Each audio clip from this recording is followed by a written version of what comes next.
உலக மீட்பராம் சர்வுலோகத்தை உண்டாக்கிய ஆண்டவர் இயேசுவின் உன்னத நாமத்தில் அன்பானவர்களே உங்களை வாழ்த்துகிறோம்.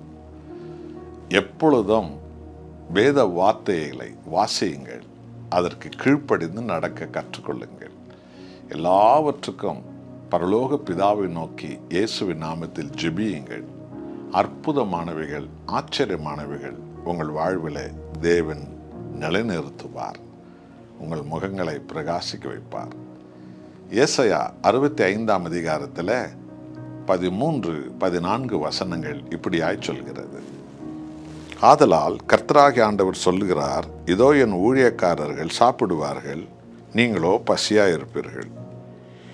என் ஊழியக்காரர்கள் இதோ அவர்கள் தாகம் தீர்ப்பார்கள், நீங்களோ தாகமாயிருப்பீர்கள். இதோ என் ஊழியக்காரர்கள் சந்தோஷப்படுவார்கள், நீங்களோ வெட்கப்படுவீர்கள். என் ஊழியக்காரர்கள் மனமகிழ்ச்சியினால் கம்பீரிப்பார்கள், நீங்களோ மனநோவினால் அலறி ஆவியின் முறிவினால் புலம்புவீர்கள். ஆண்டவராக இயேசு கிறிஸ்துவின் இரட்சகராய் மீட்பராய் ஏற்றுக்கொண்டு தேவனுடைய சமூகத்தை இரவு பகலும் தேடி அவரை மகிமைப்படுத்தி அவர் வார்த்தையின்படி நடக்கிற ஒவ்வொருவரும் அவருடைய ஊழியக்காரிகள் தான். நீங்கள் ஊழியக்காரர்கள் என்றால் வெறும் பாஸ்டர்கள், போதகர்கள், பாதிரியார்கள், பிரசங்கிமார்கள், மிஷனரிகள் என்று மாத்திரம் நினைக்கக்கூடாது. என்றால் 1 பேதுரு 2ஆம் அதிகாரம் 8ஆம் வசனம் என்ன போதிக்கிறது? அந்தகார இருளிலிருந்து ஆச்சரியமான ஒளிக்கு வரவழைத்தவருடைய புண்ணியங்களை அறிவிக்க நாம் தெரிந்து கொள்ளப்பட்ட ராஜரீக ஆசாரிய கூட்டமாய் இருக்கிறோம் என்று சொல்கிறது. 1 பேதுரு 2ஆம் அதிகாரம் 8-9 நீங்கள் பாருங்கள், இதைத்தான் சொல்கிறது.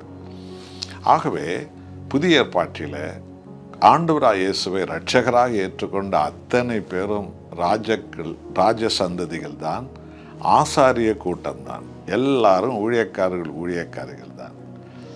இதில் தேவனுடைய ஊழியத்திற்கென்று விசேஷமாக அழைக்கப்பட்டவர்கள் தான் அவருடைய மகத்துவங்களின் பாத்திரங்களாக இருப்பார்கள். மற்றபடி எல்லோரும் அவரை ஆராதிக்கிற ஊழியக்காரிகள் தான். ஆகவே அருமையானவர்களே, ஆண்டவர் இயேசுவை இரட்சகராக ஏற்றுக்கொண்டு அவரை மகிமைப்படுத்துகிறவர்கள் எப்பொழுதும் திருப்தியாக இருப்பார்களாம். மற்றவர்கள் எல்லோரும் வேதனையாக இருப்பார்களாம்.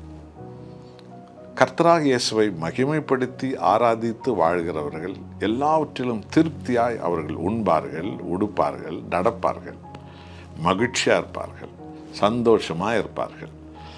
வெற்றியோ தோல்வியோ அவர்கள் கம்பீரமாக இருப்பார்கள். என்றால் தேவனுடைய ஆவியானவர் அவர்களை உயர்த்துவார்.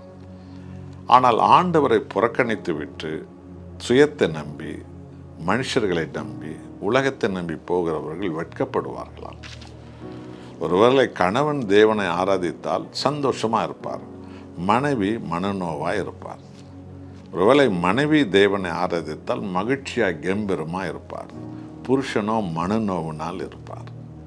ஒருவேளை பெற்றோர்கள் ஆண்டவர் இயேசு கிறிஸ்துவை மகிமைப்படுத்தி வாழ்ந்தால் அவர்கள் மிகவும் கம்பீரமாக இருப்பார்கள், பிள்ளைகளோ மனநோவினால் இருப்பார்கள். இந்த வித்தியாசத்தை ஒவ்வொரு வாழ்க்கையிலும், ஒவ்வொரு வீட்டிலும் ஆண்டவர் காட்டுவார். இந்த செய்தி கேட்குற உங்கள் வாழ்க்கையை ஆராய்ஞ்சு பாருங்கள். ஆண்டவராக இயேசு கிறிஸ்துவை மகிமைப்படுத்துகிறவர்கள் உயர்ந்திருப்பார்கள், திருப்தியாக இருப்பார்கள், மகிழ்ச்சியாக இருப்பார்கள், ஆசீர்வாதமாக இருப்பார்கள். அவர்கள் எப்பொழுதும் திட நம்பிக்கையோடு இருப்பார்கள்.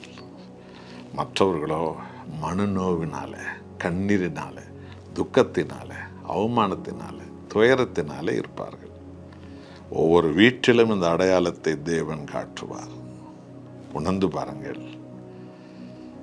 எல்லாவற்றையும் ஆசீர்வதித்து உயர்த்துகிற ஆண்டவரை பற்றி கொள்ளுங்கள், அவருக்கு முதலிடம் கொடுங்கள், அவரை மகிமைப்படுத்துங்கள். சகலமும் உங்களுக்கு நன்மையாகவே மாறும்.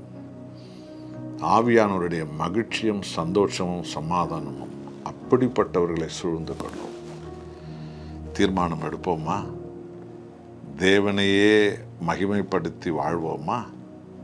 அவரையே சார்ந்திருப்போமா? மேன்மையானவைகளை பரலோகத்திலிருந்து தேவன் உங்களுக்கு அனுப்புவார். நாம் ஜெபிப்போம். அன்பின் தேவனே, உம்மை ஆராதிக்கிறவர்கள் சகலவற்றிலும் மேன்மையாயிருப்பார்கள்.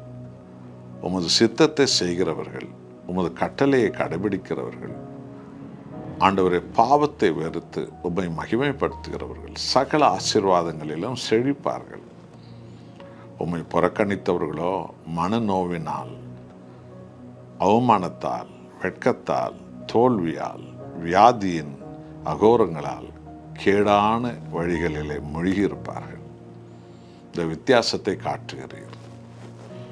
ஆனாலும் தேவனே, உம்மை தேடுகிறவர்களுக்கு மேன்மையை கொடுக்க நீர் காத்திருக்கிறீர். பரிசுத்த ஆவியானவர் அப்படியாக எல்லோரையும் உணர்த்துவித்து உம் பக்கம் இழுத்துக் கொள்வீராக. உமது ஆசீர்வாதம் எல்லோர் மேலும் வரட்டும். இயேசு நாமத்தில் பிதாவே, ஆமென்.